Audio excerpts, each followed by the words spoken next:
Ready start.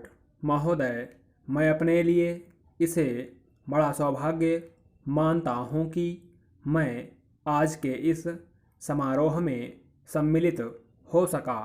कुछ दिन पहले जब लोकनायक बापूजी अड़े ने मेरे पास लिखा कि मैं यवतमाल आकर लोकमान्य तिलक की मूर्ति का अनावरण करूं, तो मैंने अपने लिए इसे बड़ा सम्मान माना।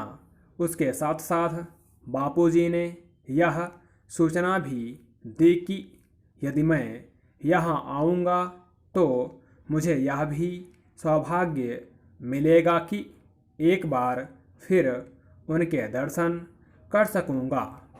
इन सब कारणों से मेरे हृदय में एक क्षण के लिए भी ऐसा विचार नहीं आया कि इस निमंत्रण को स्वीकार करने अथवा ना करने के विषय में सोचूं। मैंने उसे एक आदेश मानकर सिरोधार्य कर लिया।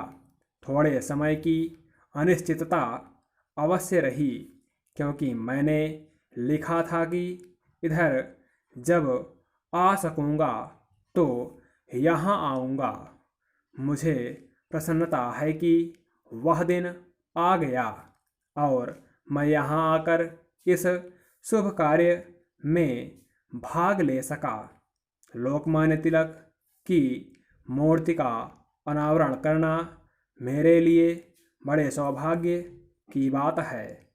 लोकमान्य ने केवल इस देश को जगाया ही नहीं, बल्कि उन्होंने कांग्रेस रूपी जिस भवन की नींव डाली, वह आज स्वतंत्रता के रूप में हम सबको मिला है।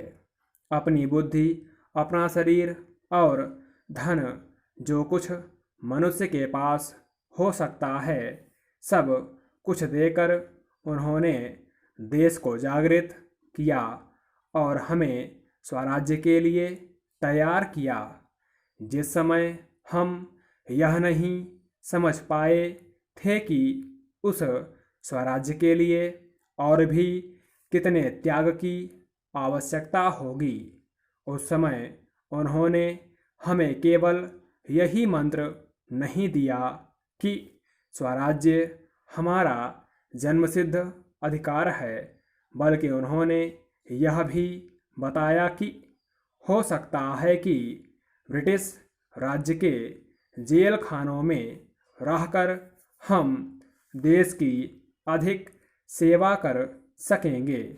यही कहकर उन्होंने कड़े कारावास का दंड हंसते हंसते हर्ष के साथ झेला और सारे देश के सामने एक उदाहरण रखा, जिसका इस देश के लोगों ने हजारों और लाखों की संख्या में अनुकरण किया और अनुकरण करते करते अंत में हमने स्वराज्य भी पा लिया।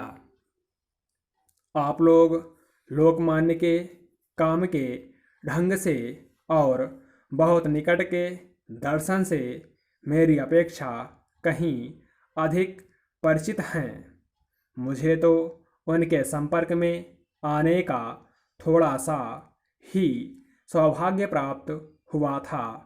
आप में से बहुतेरे ऐसे होंगे जिनको उनके पीछे पीछे चलकर काम करने का सौभाग्य प्राप्त हुआ होगा।